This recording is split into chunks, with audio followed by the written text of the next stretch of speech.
Good afternoon.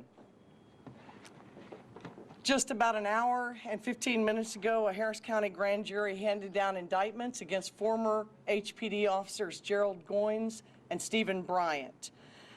These indictments are for felony murder and tampering with a government document against Mr. Goins, and they are for tampering with a government document against Stephen Bryant. Virtually the same charges that were directly filed last August. With these indictments, our Houston community and members of our community agreed with the decision that we made in charging these officers by finding that probable cause existed to believe that these officers had committed these offenses. The offenses center around the Harding Street botched raid in which Regina Nicholas and Dennis Tuttle were gunned down in their own home.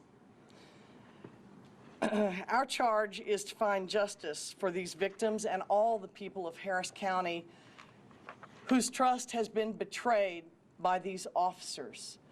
Our police officers who are in uniform should not be besmirched. The good work that they do, the lives that they put on their line each day should not be besmirched by corrupt police officers.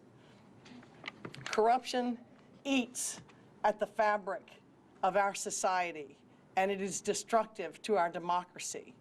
It is my charge as your elected DA to ensure that police corruption and those who practice it are held accountable by the people of Harris County. In this case, because officers lied, people died. And now our community demands the truth. This concludes the first phase of our investigation. I think the public needs to know, as we inform the first grand jury, that they are likely the first of 3 consecutive grand juries that will hear the phases of our investigation. First, we took care of business with the officers that we know caused this crime. But we also have issue and are looking at others. And phase 2 will be a review before the grand jury of additional officers and perhaps additional charges against these same officers. Phase 3 will be an investigation into the shooting itself and the other members of the squad who were in what they called the stack when the home was entered, the door was breached, and the family killed. We want the public to be assured, along with the family of Regina Nicholas and Dennis Tuttle, that this operation is in full swing at the District Attorney's Office. While we have only 357 attorneys, we have nearly 24 staffers who are working on these cases almost full-time. Not all full-time because their job duties are replete. But I want to thank, first of all, the members of my Civil Rights Division led by Attorney Natasha Sinclair.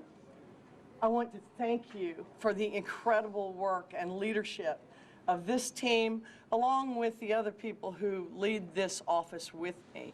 I want to thank everyone for the attention to detail, the excruciating size and demand of this investigation that is put on our workforce, and for your absolute commitment and passion to get to the bottom of this and change this type of police behavior.